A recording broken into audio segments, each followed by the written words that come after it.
You know why? All right.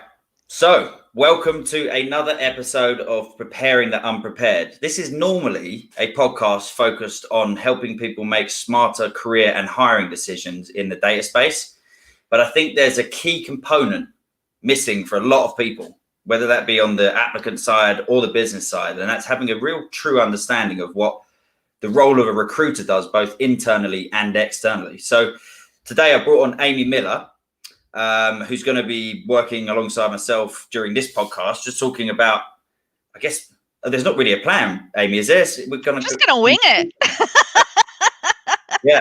So I'm really keen on kind of like digging deep into what our roles are, you know, what the role of an internal recruiter is and what the role of an external recruiter is, and kind of working from there. Because whilst I don't think there's a wild amount of differences, there's definitely elements to your role that are different to mine. For sure. Yeah. And I'm hoping that, you know, there's some opportunity here for us to potentially see some ways that both these roles or both these people could help each other. Absolutely. So love it. Why don't you start by giving us a quick intro, Amy? I know you're a veteran in the space, so I'm keen to get a bit of a... That's a very nice way to put it. I am a seasoned recruiter. So I've been in the business for, 22 years. It's crazy when I think about how long. Oh my gosh. Half of you probably were in kindergarten when I started. So I've been recruiting forever. I actually was an agency recruiter for a number of those years. Probably half of that time I spent on the agency side. I went in-house several years back with a very small company. And then since then, I've actually worked for 3 big tech companies that y'all might have heard of. So you can go check out my LinkedIn profile if you're curious where I'm hanging out these days, but doing big tech and primarily in Seattle, but I've recruited all over the US and Canada and Mexico. Yeah, absolutely. So when you say you've worked agency and you've gone internal, like what is your role?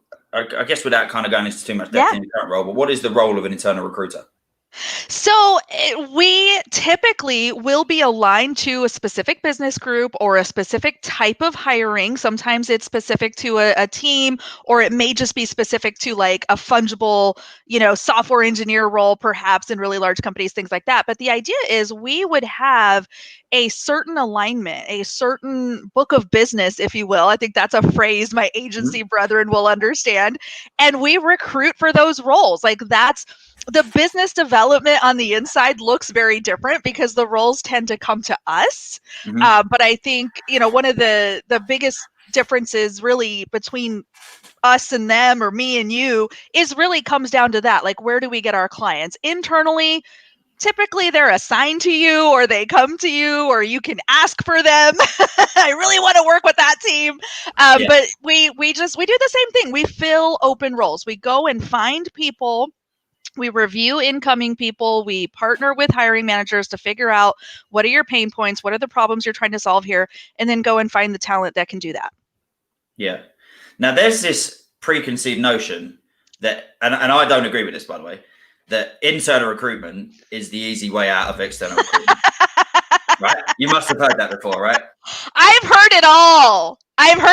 Lewis. I've heard that I was a corporate sellout. I heard that I was a failed agency recruiter. I've got some big biller plaques that say otherwise, okay? But no, there is this perception that if you can't cut it in agency, that you go internally. Yeah. And look, I think that's probably true for some people. But I think it's also probably true that some people are stuck in agency because they can't hack it in corporate. Just saying. Okay. All right. Compelling argument, number one. I mean. Yeah. No, I think you're right. So for anyone who doesn't know me, by the way, I've been in recruitment for 10 years. And I've not been as diverse in comparison to Amy. I've worked agency side. And I've worked for 2 companies, one which is a large corporate business, Adecco, which a lot of people know of. And then I moved to a smaller SME firm, Darwin Recruitment, and I've been there for 7 or so years now. And And the roles in those two businesses were quite different in terms of like Yeah. how I felt, how I said, how I was trained. But ultimately, the roles don't differ from an internal and external recruitment. In my opinion, my job is to partner with businesses, partner with recruiters, partner with hiring managers, and find great talent, but not just to be a sourcing partner. I feel like to be super successful in recruitment, not that I'm saying I am, maybe I've done all right. They kept you for 7 years. That's a great sign. I've done something right. If you're not cutting it in agency, they will cut you. yeah, exactly. So it is very cutthroat. But at the end of the day, I feel like the success I've seen over the extent of my career has been creating great relationships with people. Definitely. And doing more than just finding good resumes. Mm-hmm. Like transactional recruitment, whilst you can fill a small time or short term void, you don't actually, it doesn't lead to a very long term career in recruitment. You have to get to know people, just bring value as much as you possibly can. And again, that's just not through purely sending resumes. Absolutely. And you see this is what's so funny about this, this long time, almost sibling rivalry that we've had between agency and corporate for so many years, because there is this, kind of conventional wisdom out there that internal recruiters or corporate recruiters are just resume pushers, and we're like recruiting admins and we just process paper. And here's the thing, some of us are. There are corporate recruiters who function that way. It works for them. It works for the company they work for. If that makes you happy, go and do that. But you know what? It happens on your side too. And I know you know that, where it's very transactional. It's just focused on where's my hire. I think where you and I, even though we're on opposite sides, where you and I come from is we care more about that partnership. And there's room for that on both sides. That's the thing I want people to take away from this. There is absolutely room and a need, I think, and the best of us look at this as a partnership. And I know when I was external, when I was an agency recruiter, I considered myself an outside extension of the teams I was recruiting for. Yep. I was part of their team. I just had a different email address. Agreed.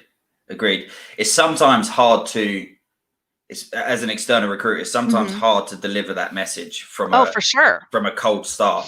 Unless you actually know that particular person, because there is still that preconceived notion, as I said, where like we're trying to take your job or we're trying to replace you, and actually we're really not.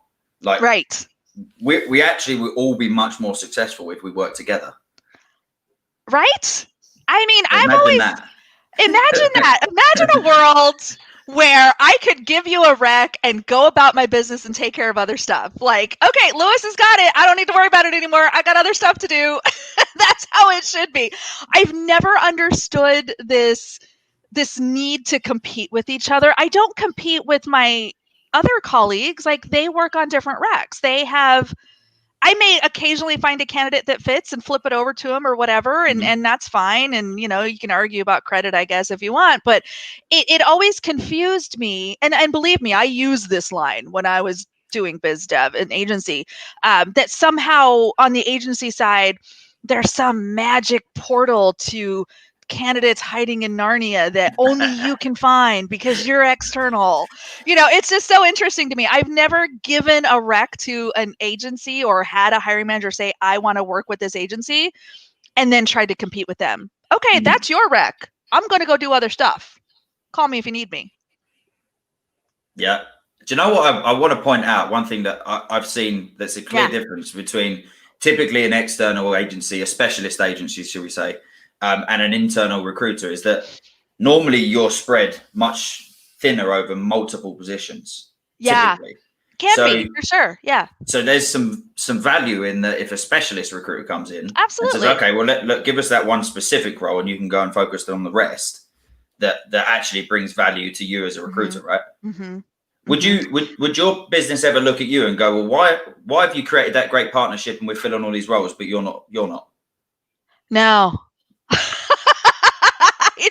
I mean, I can't. I'm sure it happens because people talk about it, and I mean, surely it happens. But and the thing is, like in my last few companies, they've been huge. billion-dollar tech companies that have armies of recruiters, thousands of internal recruiters. And our agency partnerships generally tend to be contingent workers, bringing in contractors, things like that. So that stuff I don't even touch. I do exclusively full-time, FTE hiring, placements, whatever. But my first corporate gig was with a very small company, and I did everything. I was very much a generalist recruiter. I was working across every department with the exception of sales and college hiring. We had a dedicated university team and then a dedicated sales recruiter, but I did everything else. So IT, marketing, everything else. Yeah. And I remember our creative team had an open role.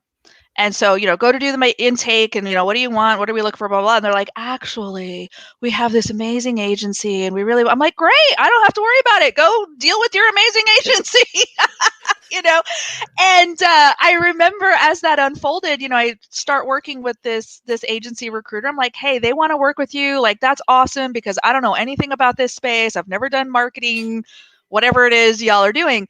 And this person tried to recruiter splain, what he was gonna do and how he works. I'm like,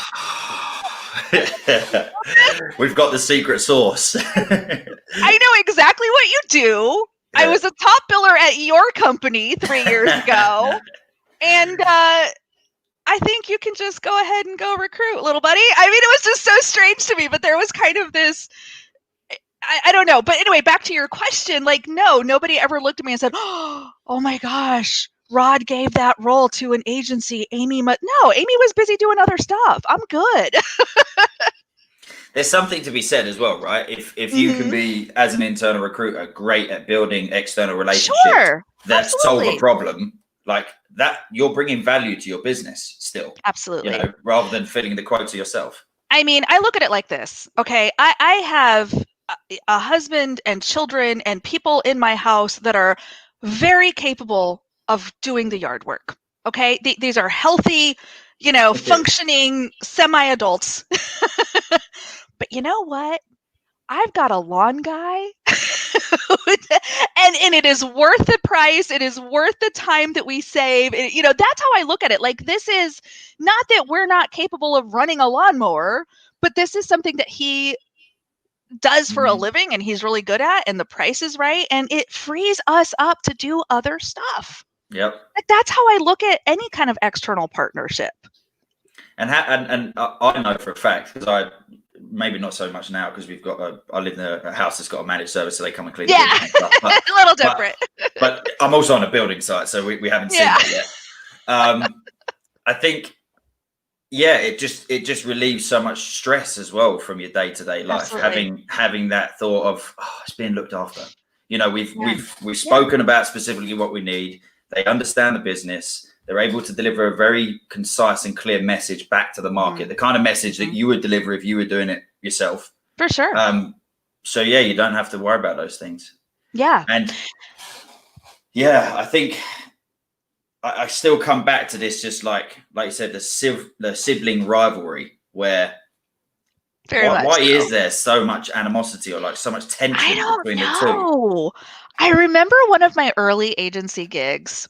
And we were just starting to get used to this fancy new thing called the internet. This was like life changing, right? Yeah. And I remember one of our clients was IndyMac Bank. I don't even think they're around anymore. They must have got bought by somebody, or I don't even remember. But this was the first time I'd ever heard this. I go on a sales call with my branch manager. We go to IndyMac Bank, and I don't remember the woman's name, but our client looked at me and she goes, I used to do what you do.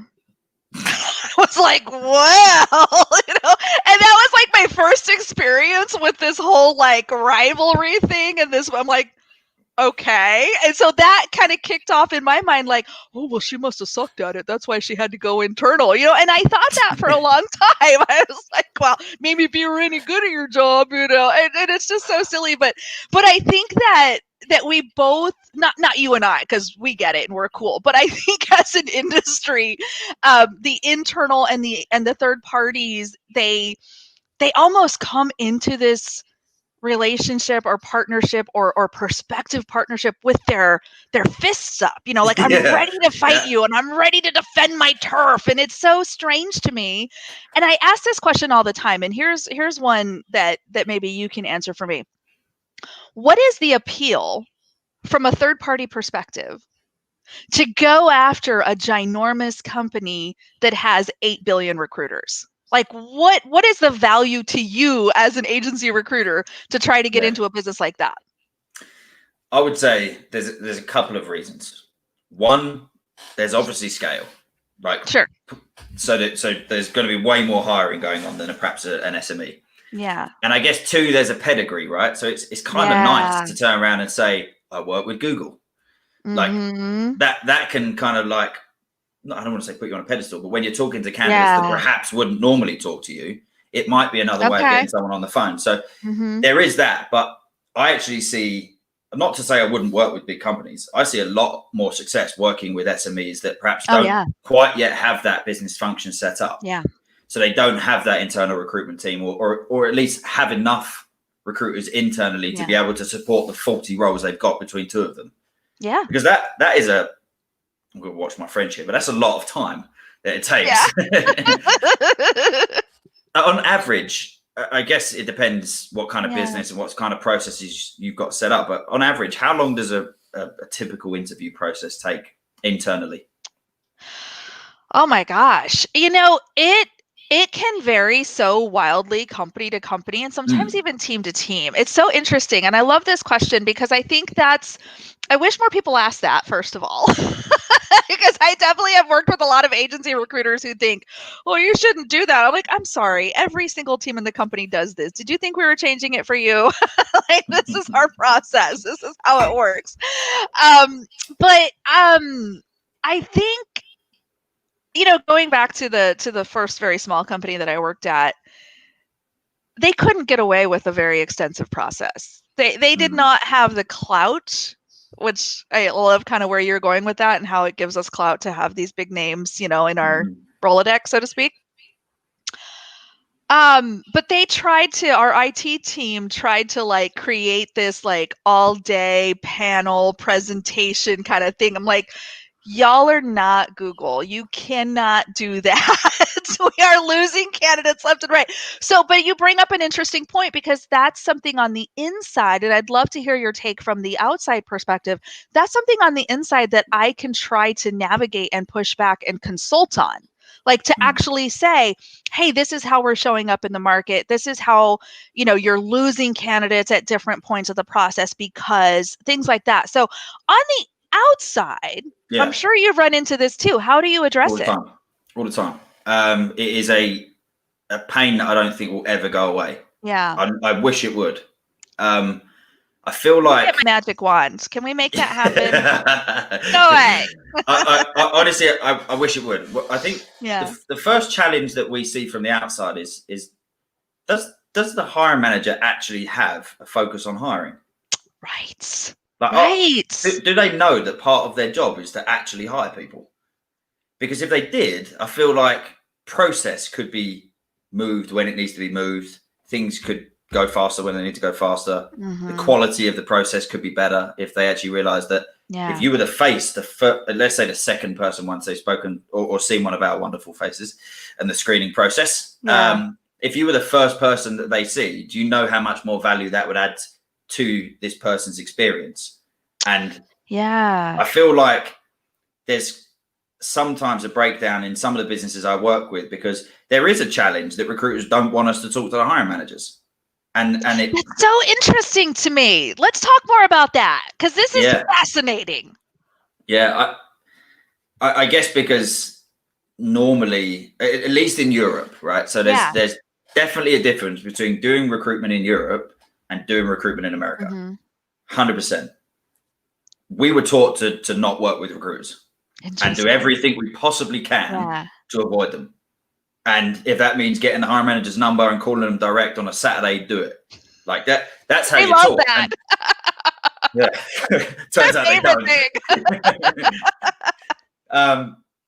So when, at least from my experience, when we came to America, that's all we knew, right? So we tried that approach and just failed time and time again. What was some of the feedback you were getting? Like when you say it failed, like what specifically were they telling you? I would say a lot of the hiring managers are actually like, from my experience, somewhat trained to be like, no, we work with internal recruitment.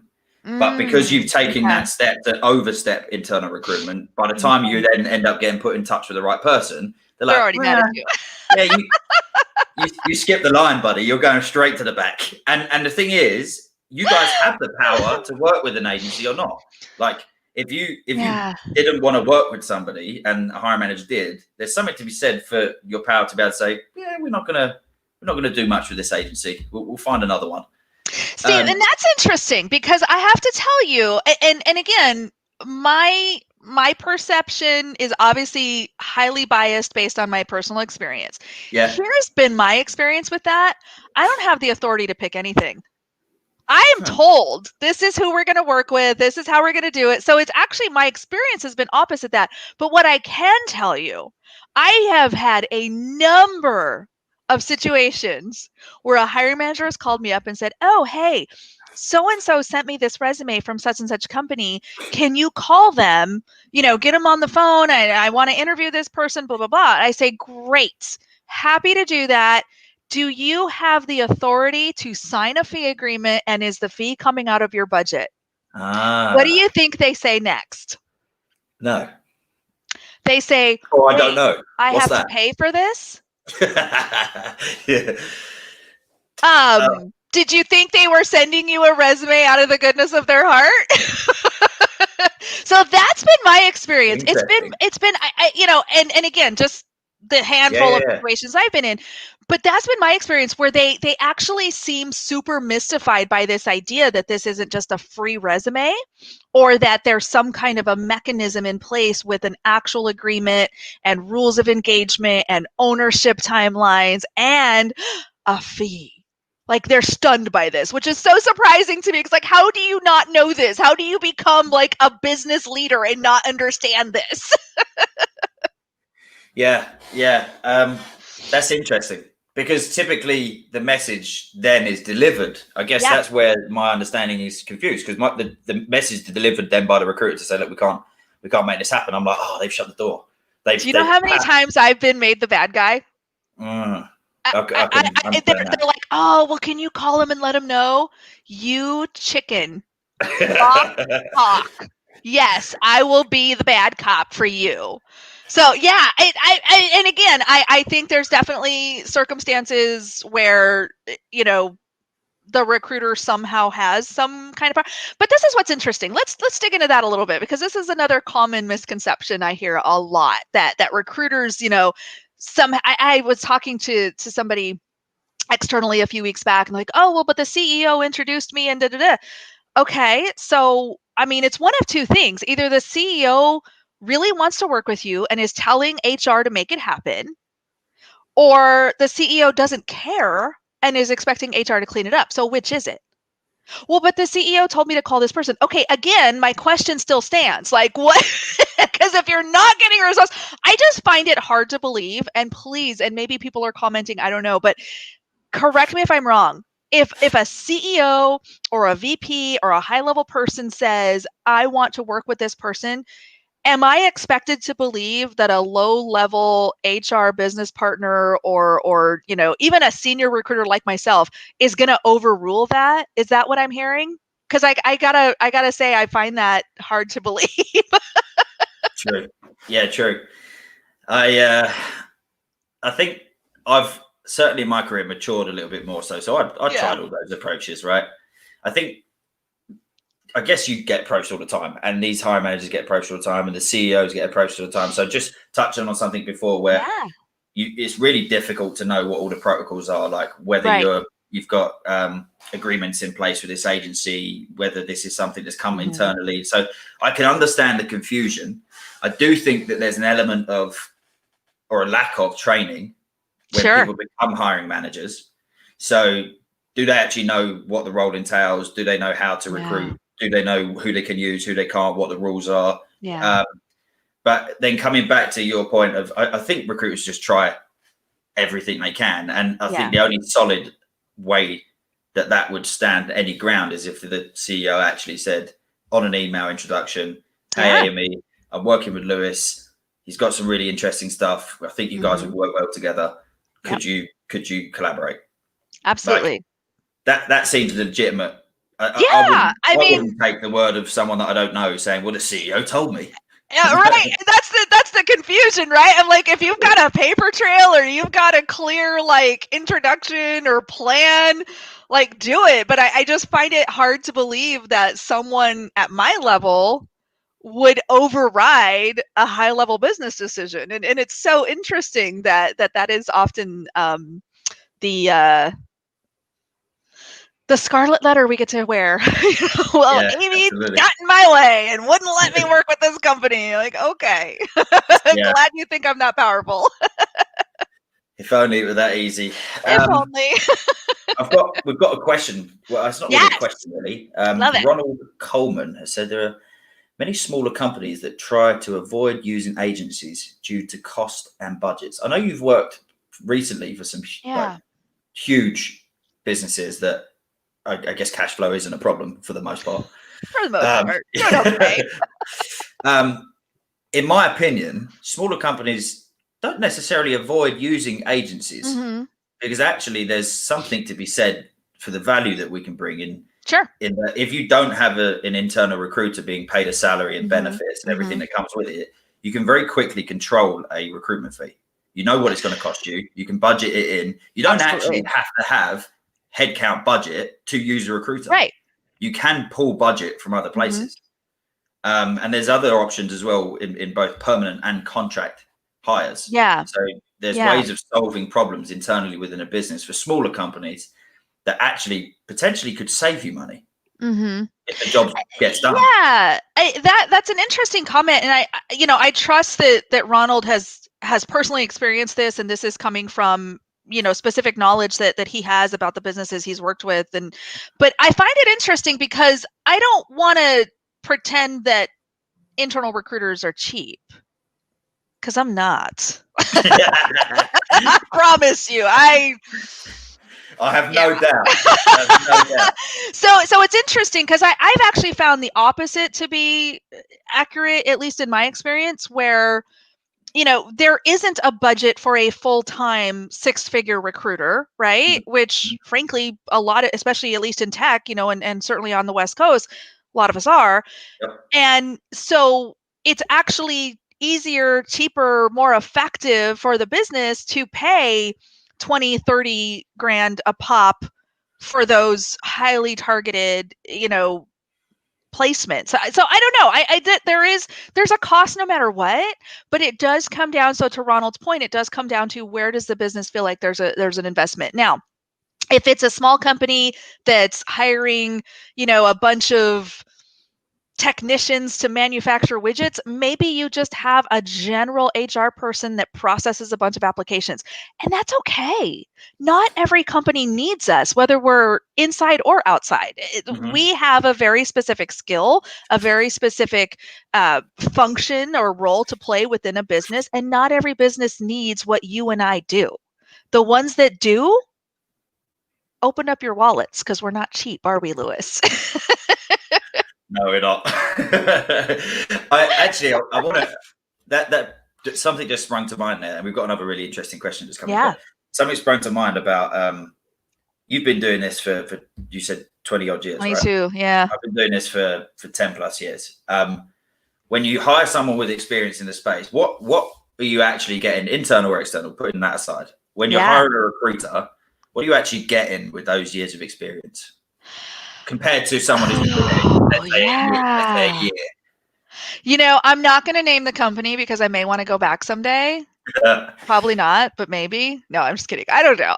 But there was a large tech company, not my current employer, which I love. I do have my dream job right now. I'm happy to say that. But there was a previous employer. And one of the reasons I left that employer is because there just wasn't a lot of room for advancement. I've been at this a long time, as you know, and a lot of the strategy stuff and that kind of stuff is really what appeals to me. I tend to I mean, I still make placements, I still fill roles, but I like working at that senior level and kind of figuring out how we're going to do this and building out strat. But anyway, that's my point. The point is, having a discussion with someone at this company, I was told, well, I could hire a, junior level person to do what you do. I disagree. Yeah, exactly. I did too. I mean, I had some choice words that I won't repeat here. But here's what you get. I think that you get when I think about the most senior people I know and the people that I want to work with or that I have recruited or that I would want to engage with if I was going outside, they have a business sensibility. There's the part of recruiting which is transactional, which is finding a candidate, matching them up with a job, making that happen. And there's a lot that goes on there. There's a lot of like dealing with the emotional currency of both parties and making sure everybody's feeling like they won in the negotiation and all of that. It's a very much we're almost like therapists in a way for both sides.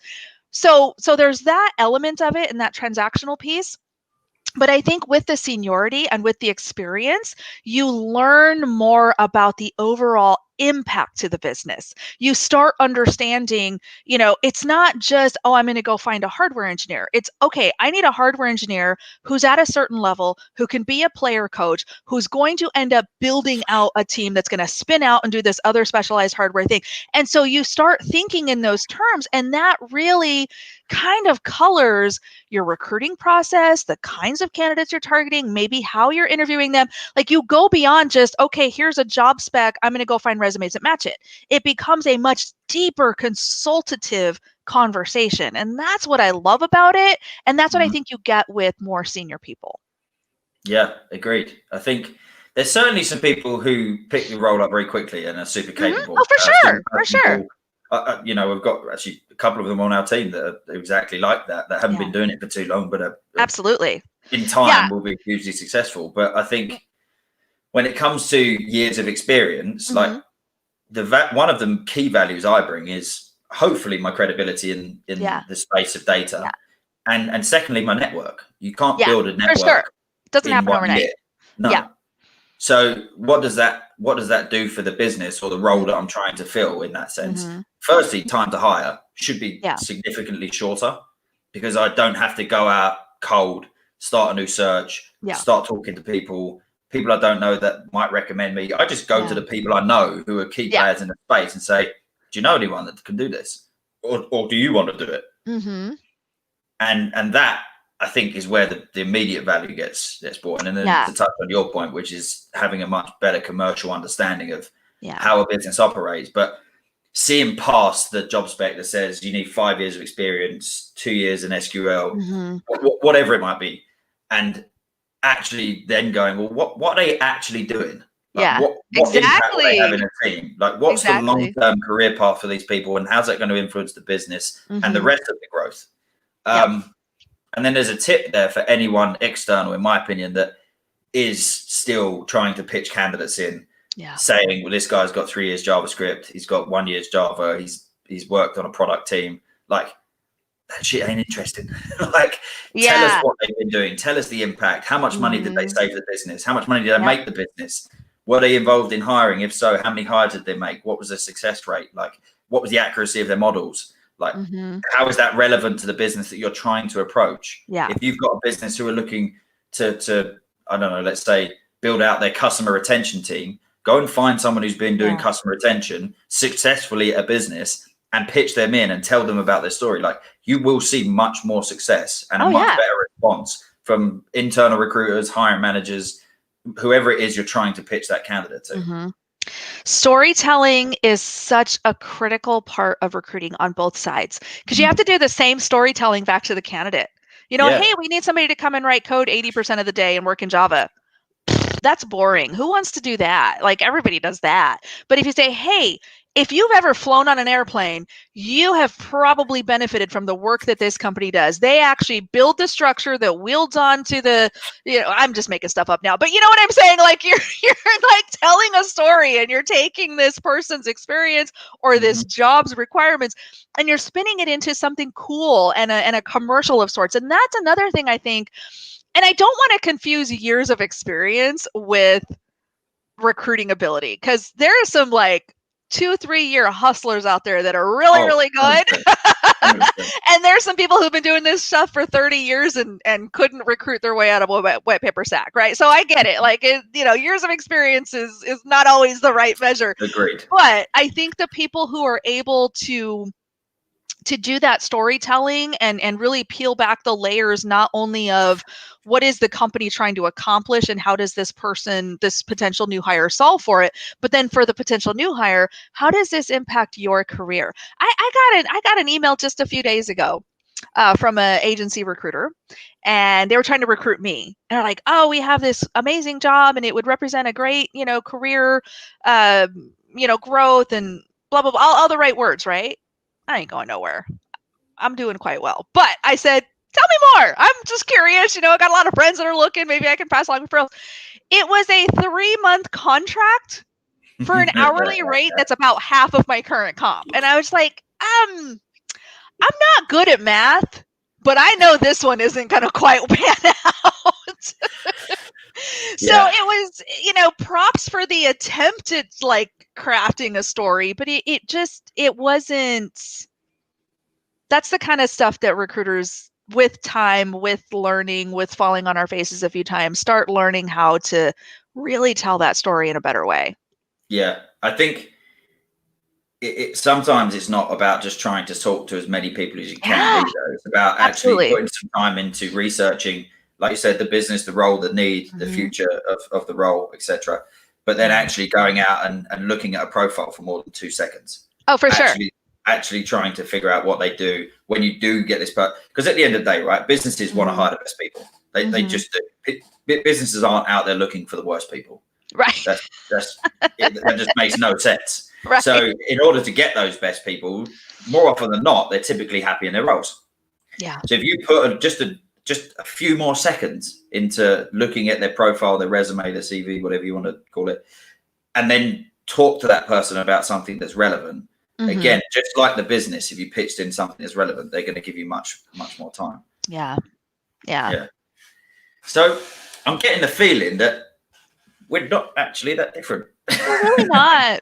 We're at the very least very close first cousins, I would think, right? Like, well, I feel like we got the memo today. We're both in grey, and we both got red hair. We did both wear grey. We have a white wall behind us. So, see, look at all the things we have in common. I got my Charlie Brown tree over there, celebrating the holidays.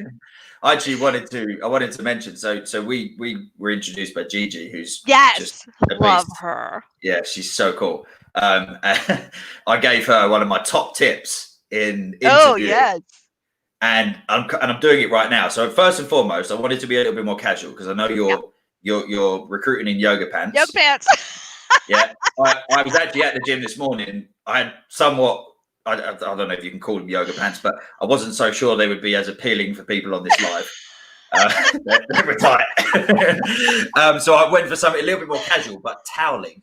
So this is my top secret. If you're going to an interview, if you're doing hosting an event, if you're a keynote speaker and you're nervous, wear toweling. It is the interview cloth of choice. Because really, even if I was sweating right now, you wouldn't even know, right? Hat tip to you, sir. That's good to know. I've been invited. This is another one of those perks of being internal. I get to go to my business's weekly staff meeting. And, I just go in and I do my little recruiting update, and sometimes I lurk and they talk about really complicated technical things that I don't understand, but it's just cool to be invited, right? So yeah, I definitely have had moments where I'm like, man, I probably should have. I'm nervous talking to all these directors and managers and sweating. Yeah, I wear great with confidence now. Right, exactly. Yeah. But I think one of the benefits that you guys have on your side is you get to work with a lot more companies. So from a candidate perspective, Mhm. let me throw you something here. Let me help you, Lewis. You could potentially, if I was your candidate, possibly get me connected to a number of companies. Mhm. Yep.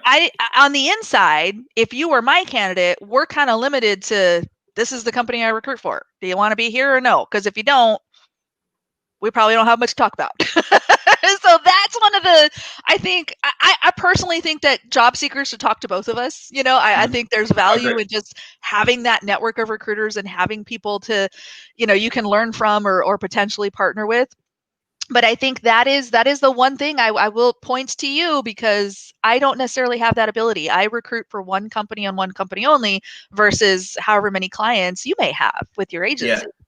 I think it's, there's no shying away from the fact that if you've got, let's say, a candidate at final stage, at offer stage, Yeah. with 4 different companies and 3 of them are yours, the odds are in your favor. You're I doing think, okay. yeah, I think one of the things that's super important though for a successful long-term career in recruitment is Mhm. make sure the candidate chooses the right company for the right reasons, not because it's got Absolutely. the biggest fee or it's one of yours. If the best choice, I mean, I'm not sure my CEO would be keen on me encouraging this, but no, he would. He would. At the end of the day, we want the candidates to make the right decision, and if that isn't with our Yeah. company that we've got in those one of 4 companies, then it's not our company. That Yeah. candidate will come back because they'll Oh, for appreciate that sure. you gave them the right advice. And send you And referrals. exactly, they'll send you Yeah. referrals. They may even turn into a hiring manager one day. Yeah. And guess what? They'll go, hey, Amy, I've got this great guy I used to work with. Have a chat with Lewis and see if you can Yeah. collab with something. So, Yeah.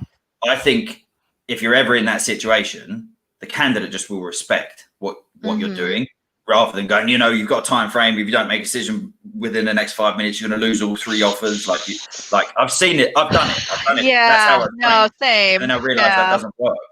That's not the best way to do it. So, yeah, I guess not that we've completely solved the mystery, but Hopefully we've just demystified some of it. Like, there's yeah. really my number one thing, and I've said this on other, kind of similar streams. My number one thing is just approach me from an open partnership perspective. Like, that's all I want, and I'm very transparent. Like, I work for a ginormous company with, thousands of recruiters. Like, I'm not the right person. I don't have any say in signing agreements. I don't know who does that. And I've had agency people get mad at me. Well, if you don't want to help, just say so. Well, now I don't. Just so we're clear, like, you have now convinced me that I will never ever help you ever. But just coming from this approach of like, oh, bless your heart, Amy, I'm here to save you because you suck at your job.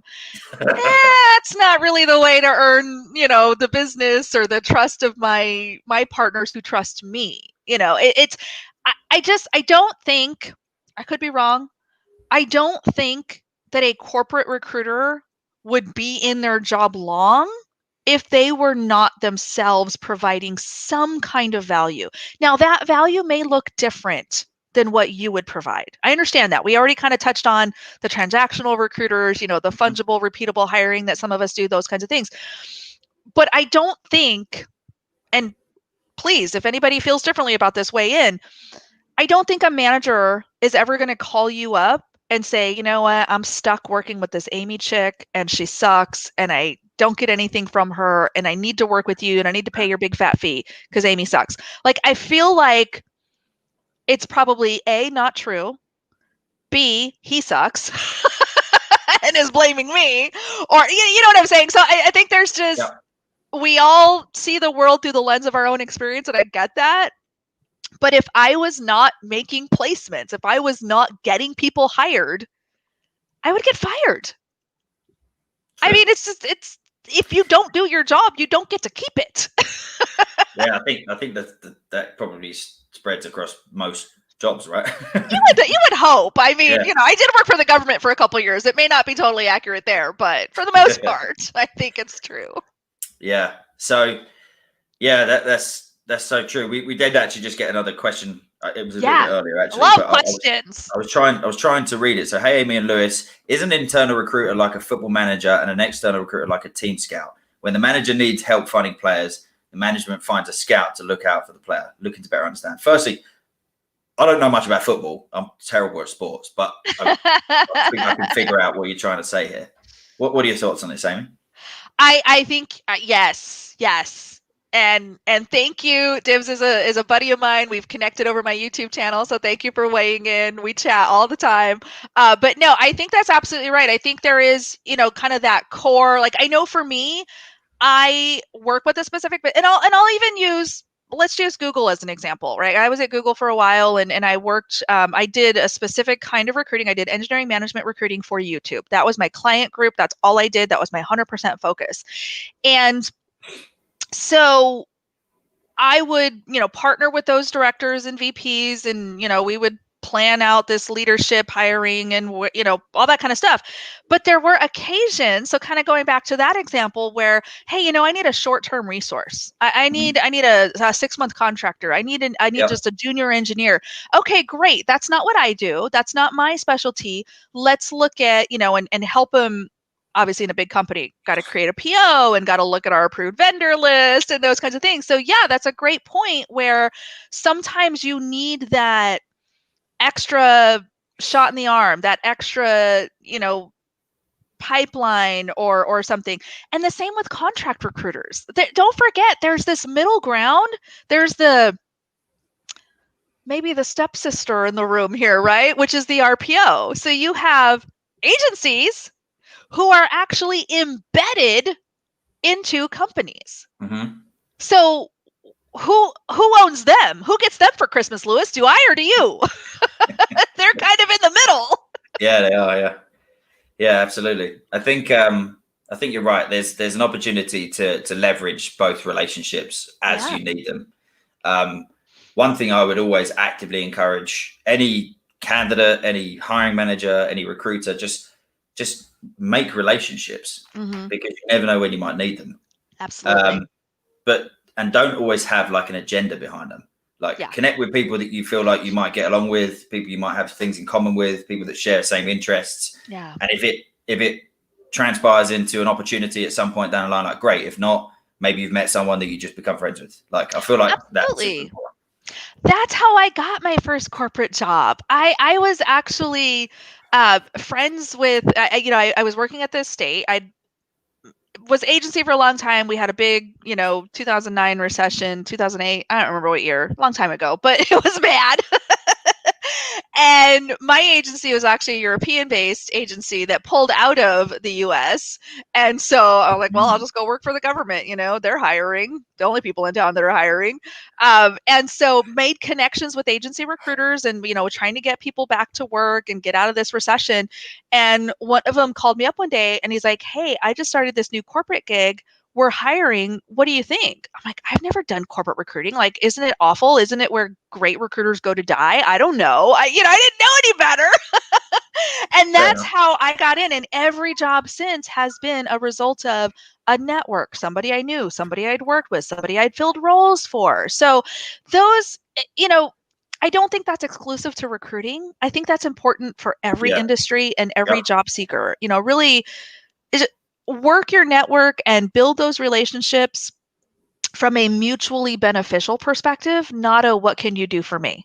And that's where I think sometimes agency recruiters fall down a little bit is because, especially when you're commissioned, when you're a contingent commissioned recruiter, it becomes very transactional, or it can become very transactional. I have the benefit, and I recognize the privilege that I'm sitting in. I have the benefit of getting a paycheck, whether I hire somebody this month or not. That's another reason I went inside, because I am terrible at budgeting, and I would have like these really, really great months, and then the next month would be poof, and I would starve. So I'm not very good at the commission thing. But there's, you start to get this out of a hunger or an urgency or a need to get a placement or a need to make the numbers. You start behaving badly because you've got to get that hire. Mm. as opposed to, taking a step back and saying, well, wait a minute, what's the right thing for the business? What's the right thing for my candidate? Offer declines is another area where I think you and I probably agree, but I think our two sides might feel differently. Where offer declines are painful for me, but I actually kind of like them because I learn a lot. It's an opportunity to say, hey, we have a bunch of data points here that say we're not paying enough, or we have a bunch of data points here that say, this role isn't good for whatever reason. On the agency side, and I've heard this said, and I want to get your thoughts on this, I don't make offers that don't get accepted. Tell me about that. Is that your stance, or what would you say to that? No, I've not heard that, to be honest. So Really? I I think hear it all the time. I think it's super important to, if a company wants to make an offer, Mm-hmm. we're obliged to make the offer. Whether, Yeah. don't get me wrong, sometimes I get an offer come in and I'm like, I told you what they needed. Right. Like, I told you what they needed, and you Airing came in myself. 20K below, and I've got that now. Go and tell him after he or she has just invested, Yeah. give or take 3 or 4 days, taking time off Yeah. work, and I've got to go and tell them that you're going to offer them 20 grand less than what they're on. Like, Yeah. and what you're offering isn't that exciting. So, like, what are we actually presenting here? Like, I always feel transparency is key when we're presenting candidates. If I'll tell you what they need from the start. If you decide at the end of the process you want to offer them something completely different, that's on you. Mm-hmm. Like, I told you what they needed, Right. and I feel like I've been doing this long enough now that I don't need to fluff the numbers up. I'm just going to tell you flat out what the candidate told me, because I'll come unstuck, because the candidate might tell you in the process what they actually want. Oh, for sure. So why lie, right? So there's been times where I haven't wanted to make the offer, but the offer's been made, right? I'm not going to leave a candidate going, well, what happened? Like, I thought I was going to get an offer. Well, you did, but it was just terrible. Like, and this is it, and this is it. And like, if you like the business enough, then let's put together a case to something compelling to go back and say, well, actually, this is what I need. Like, obviously, it's not going to work out this time. Because the fact is, you still want that candidate to go back to the market with a positive impression, regardless of whether they under offered. There could be a number of reasons why, right? The business might not understand, like you said, the data point. They don't know what the market pays. Yeah, they actually don't know what these candidates are worth. It could be that actually the role just wasn't quite as senior as they might have thought it was, and the level of talent they're looking for just doesn't align. So there's so many reasons, and you want that candidate to go back to the market and say, whilst I didn't get the offer I needed, actually the experience was really good. They gave me some really good constructive feedback. By the way, sometimes impossible to get. Like another topic of the conversation, but sometimes you don't always have feedback. I think if a business focuses on all of those things and works with the internal or external partner to deliver those messages, that candidate might go out and tell someone that it was a great opportunity, but it doesn't align. And they say, well, actually, that aligns with my expectations, though. And then they apply. Or it could be that in 2 or 3 years' time, when you do have a more senior role, they go, well, actually, I had a really good experience. They just couldn't align at the time, but I'm going to reapply for that role. Absolutely. So that's that short-term mindset from an external recruiter going, well, if it's a bad offer, I'm not going to make it. Like, well, then you're an idiot.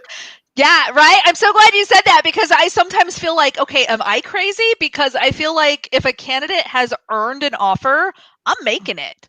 And I get it. Like, it's not always going to be my company that's the right company, or like to your point about leveling, and you wanted to be senior, but you're not quite there, and those kinds of things. But I just feel like if you've earned an offer, you should get it, regardless of what it does for my paycheck, regardless of whether or not I get a commission or not. Well, I mean, I'm not commissioned now, but on your side, it would be a factor.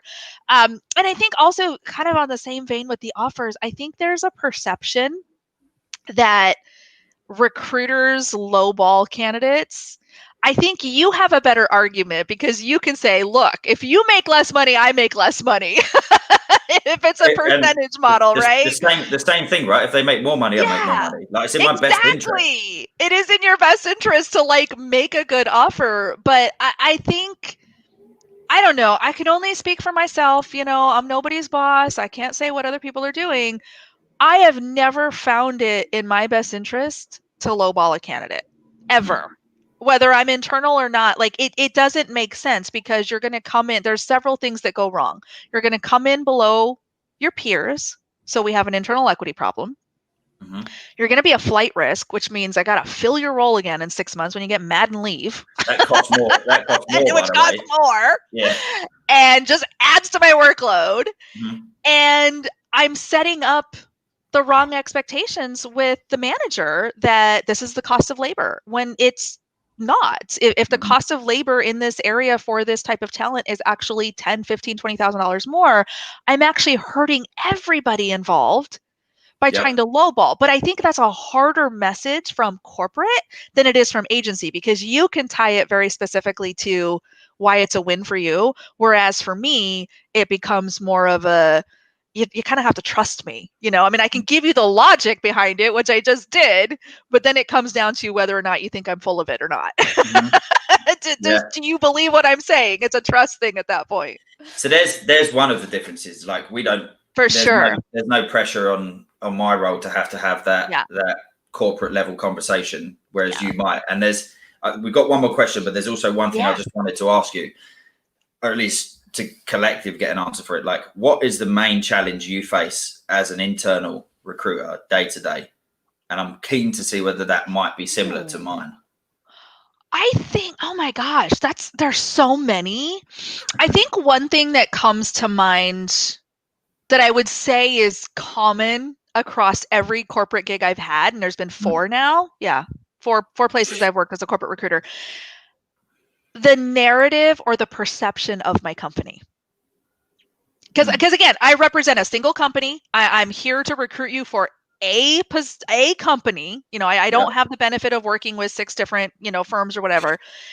And especially the larger companies, you are coming to me as a prospective candidate with a preconceived notion about what it's like to work here. You already know because you saw some stuff on Blind, or your friend said, or your neighbor's cousin's best friend, college roommate had a bad experience. And so you have this narrative built up in your head already.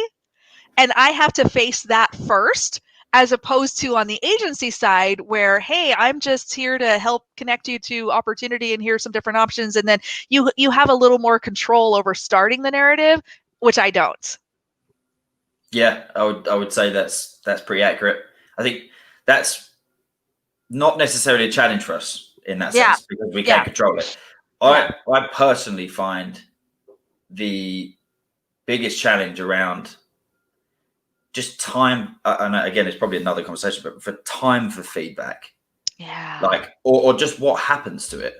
Mm-hmm. Like, if a candidate goes into an interview process, they speak to the hiring manager on the first call, and then all of a sudden you don't hear nothing for 3 weeks. Right. I'm like, wait, what?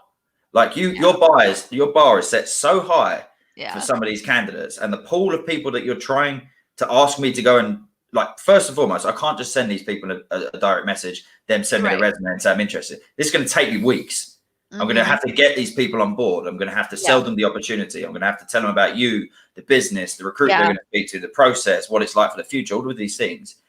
And then you have an interview with them, and then you just completely forget for 3 weeks to go, oh, wait, what about that great guy we interviewed? Should I tell the internal recruiter we want to see him again? And this happens a lot, right? And the bit that baffles me is I kind of understand it to some degree. It's annoying still if the candidate wasn't successful. But when a candidate, and they're pumped about them, right? 3 weeks later, they go, oh, we love this candidate. Like, he's perfect for the job. Well, by the way, he's gone.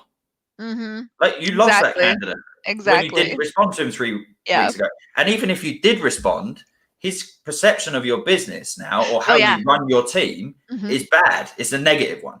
Like, he thinks you take decisions take a long time. You don't know what you're looking for. Like, there's a bunch of things that come up, and I'm like, one of my biggest challenges is understanding, like, why? Yeah. Why does that happen so often? Like, feedback should be immediate. Like, it's part fascinating. of the interview process, send it immediately. I know your current business does that really well. We try. We do have some mechanisms in place to drive that. And I think that's one of the areas that, I probably, or anybody internal, maybe not so much now during COVID, but generally speaking, I work on your floor. I haven't done this at my current employer, But in previous employers, I have like laid down in front of a manager's desk and been like, I am on a hunger strike until you give me feedback. Just so we're clear, you have to step over me. I will trip you on your way out the door. And you want to do that obviously carefully with people you have a good relationship with. But that's a benefit to where I have maybe more opportunity to chase people or follow up or knock on their door when we're not trapped at home. But on the agency side, you really are dependent on the strength of that partnership. And it's hard when it's maybe the first time you're working with a new company or a new manager. You haven't yet built that relationship. You're not technically on the same team because you're an external partner and they're, so it's hard. Feedback's hard, but you actually get to give feedback. Whereas most internals cannot. So we have some rules around that. So you have a leg up on me there. I do understand the corporate reasons sometimes for not giving feedback when it comes to potentially, something might seem biased, or it could be that it's not politically correct, a certain terminology, which in the world that we're in, that happens a lot. Yeah. I feel like constructive feedback is possible if it's double checked by a secondary person, and make sure we don't piss anybody off, should we say? Right. But sometimes even just no, they wasn't successful. Like that's enough sometimes for some people. Like just tell us after the interview that it wasn't the right person. Move on. And we're not going to move forward. Don't like, as a recruiter, my only request is don't leave me hanging for 3 weeks. And because I'm going to send you 10 emails and I'm going to call you 15 times. Yeah. And I'm going to send you videos. I'll send a carrier pigeon if I have to, but it's just going to annoy you. So like you can stop me being annoying by just saying no, it wasn't successful. Absolutely. And another line I love to use, I will give this as much priority as you do. Very easy for me to say because I got a lot of other stuff I could work on, right? So if I lose one, it's not the end of the world because I've got plenty of business, but it really, that's part of that partnership, and part of that we need to approach this as equals. Just because you're a VP and I'm a lowly agency recruiter, in this particular relationship and in this hiring effort, we are equal partners. That's an important thing that I want every recruiter, no matter where you are, to wrap your heads around. Don't let titles, years of experience, all that kind of stuff frighten you. Like, in this particular partnership, you're equals. Definitely. The message being delivered back to the candidate represents both the business and the recruiter. For sure. I could have loads of great clients, but if I don't get them any feedback, 4 or 5 times of not getting feedback, the candidate's going to go, I ain't working with you. You don't know what you're doing. Exactly. And vice versa, right? So exactly. it just doesn't look good. So I'm conscious of time. I'm going to throw this last question in here. Okay, great. Because I think it's quite an interesting one. I probably wouldn't mind knowing the answer to this myself, if I'm honest. So Matthew Hardy said, Amy probably receives a number of emails and requests from recruiters each day. What is the best way to introduce yourself or your business services to an internal recruiter? Love that. I love that. Thank you, Matthew. This is a good one. So I think there's a couple ways to think about this. One is you want to obviously start with a person who has actual authority to pay a fee and sign an agreement, right? That is not always going to be an internal recruiter.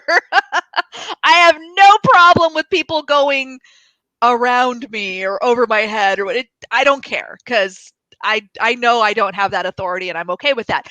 But here is the message that I want to hear. If I was working for a smaller company, or if I was in a position to maybe have some kind of impact on who we partnered with, first of all, respect that I know what I'm doing as well. So come to me as an equal. So it kind of goes back to the same thing about the manager, right? Like, we are equals. We are partners. We are trying to build a mutually beneficial relationship here. Okay. It's not, I'm going to come in and be better than you. I'm going to come in and help augment whatever it is you've got going on and be, a partner to you. That's number one.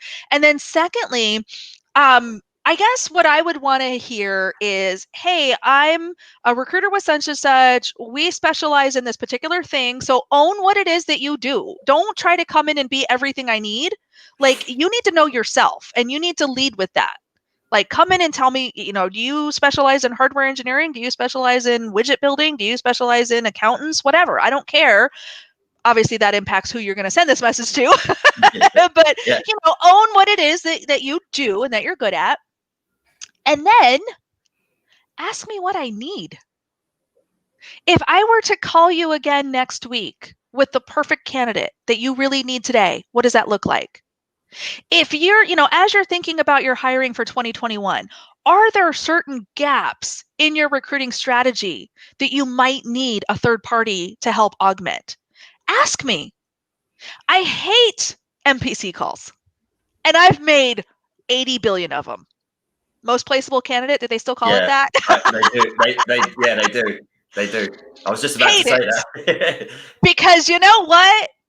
Until you know the problem that I'm trying to solve, and until you know the pain point I have in recruiting, and until you know my most critical position that needs the most help, how in the heck do you think you know that this imaginary candidate is perfect for me?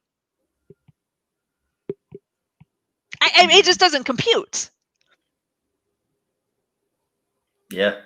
Time invested in research is very good in recruitment.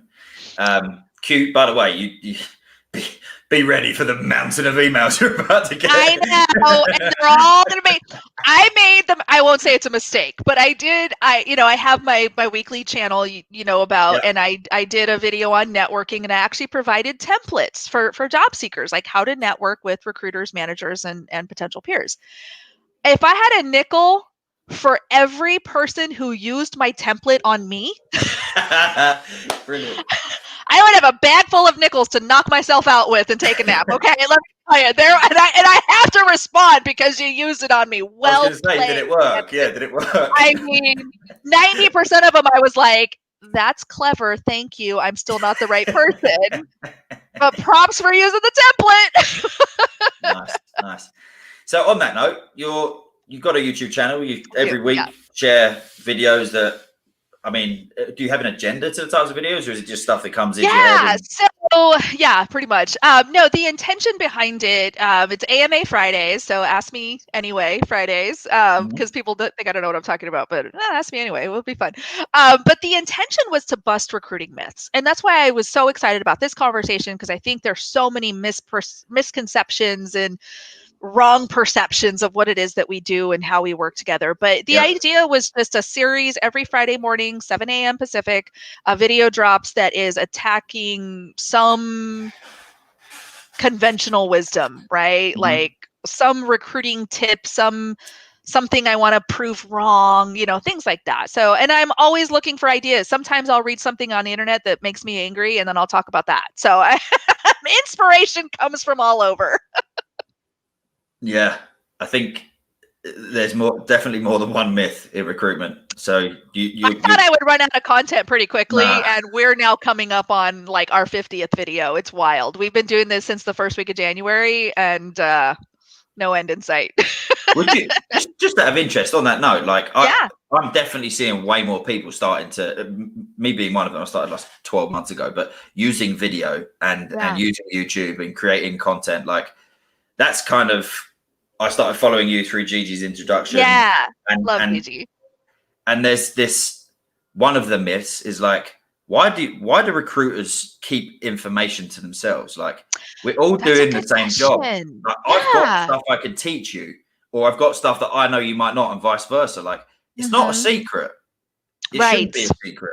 I can tell you how I pick up business because there's loads of business out there.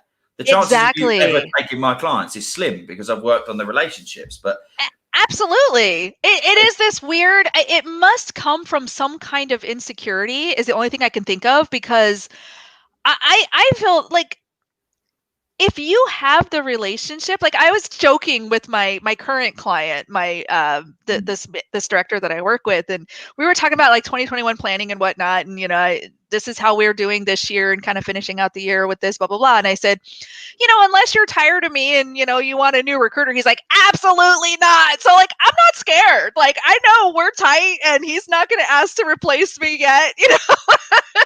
So even if some other recruiters aren't sniffing around him, we're solid. It's good. But no, I think that's so interesting. And I really think that if there's one thing this business needs, whether it's inside, outside, RPO, whatever, transparency. We make this so shrouded in mystery and it's so secretive, and I'm not going to tell you my secrets and I'm not going to share any. Why? We all want the same thing. We all want to help connect people and opportunity. Now, there's 80 billion ways to do that, but I think we all need to find our own style, find what works for us, find the place that it works for us, and then share that with the rest of the world. Like, why not? I don't know. It's so weird to me. And that's why I started the channel, because I felt like there's so much bad advice out there. There's so much. This is another thing that bothers me. And I know we're like way over time, but hopefully this is helpful. There's so much high level fluff. You should network with people. That's how you get a job. Don't apply online. Just network. Yeah, go network. Yeah, bro. Now what? I'm here. Am I networking? Like, Yeah. Yeah, brother. What? Yeah. So What? Yeah. I What is that? And no idea. I feel like that's something I've started to discover more. Like just, but I think you just got to be authentic, right? Yeah. I mean, it gets a lot of clicks. They're very popular on LinkedIn. Yeah, and that's what I like about your channel though, because you're just being you, and I feel like you've got that approach of like if people don't like it, then that's fine. Yeah, like, I offer people refunds all the time. How much did you pay to watch this video? Because I'll give you that back. $0.00. Checks in the mail. Yeah, absolutely. So it's called Recruiting in Yoga Pants, right? Yes. Yeah. Cool. So we'll add a link to the. That would be amazing. Thank you. Yeah, we'll add a link to this, and we actually put this on our Rec Do Tech Spotify and Apple Music channel as well. So if you guys want to have a listen to this over the holidays, more than welcome to. I am just on the basis that actually this is going to be the last one that I'm doing this year. I'm going to be taking a little bit of time off over Christmas and actually putting some more time into doing recruitment. that is the downside of all this content creation stuff. Like, we still have to do our day jobs at some point. Yeah. With that being said, though, like, it is an integral part of what I do, and it does. If anyone is thinking of doing this, it does create great opportunities to connect with people. So, absolutely. So if you do see this as a tool for business, it definitely is.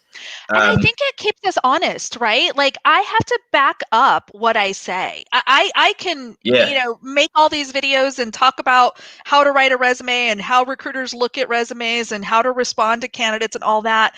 I have to back that up. I have to actually hold myself to that same standard that I'm trying to hold the industry to. It falls apart if I'm out here preaching, do as I say, not as I do, and then I'm screwing up on the inside. So for me, it also functions as an accountability tool. I don't get to go out and say, this is how a recruiter should act and then not act that way. Doesn't work. Yeah, that's interesting. So it's a great tool for representing who you are and what it is you do and how well you do it. I mean, I tell you what, it's just like my Apple Watch. I've closed the rings every day since my birthday in June. Accountability. There you go. It shames me. Love that. Well, look, being that this is the last one, I have to say, my mum every time tunes in. So I'm gonna give. I've never given her a shout out, so I'm gonna give her a quick shout out and say thanks for tuning in every week, Mum. I love that. My dad does that on my channel. He'll sometimes comment "You're a really good recruiter, Amy." It's the cutest thing. He doesn't have any idea what I do, but he's so supportive. Hi, Lewis's mom. I love that. Yeah. So I thought I'd do that to end the season. I'm going to be next year starting this back up, and I'd love to do a couple more of these. We'll probably super fun. Always love talking recruiting. Yeah.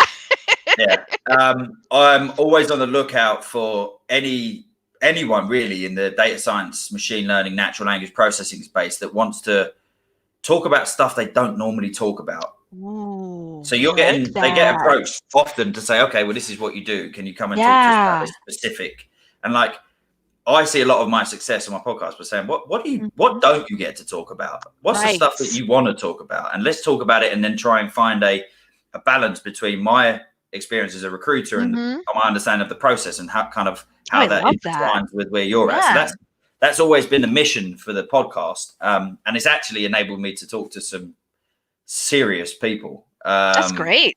Yeah, so it's been really fun. So anyone who wants to maybe come on the podcast next year, reach out to myself. I'm not entirely sure if you do kind of guest features on your podcast, Amy, but I want to start. That's a plan for next year. So we'll have to talk about that for sure. That's something I want to tackle. Cool. So I'll add all the links. Any information you want, just let us know. If you've got any questions for me or Amy after this, just reach out. Yep. We're easy to find. Recruiters are all over the internet. If you can't find contact information for us, we've done something wrong. Yeah, absolutely. Well, it's been a pleasure and super fun. Me too. Thanks for having me. Absolutely. So I look forward to hopefully all seeing you next year. We will have this video cut up and made into short form content for anyone who doesn't have an hour and 15 minutes to watch all of it. So we'll take out some of the key things that we've discussed and ping them over if you need them. Thanks again, Amy, and I look forward to working with you again soon. Sounds great.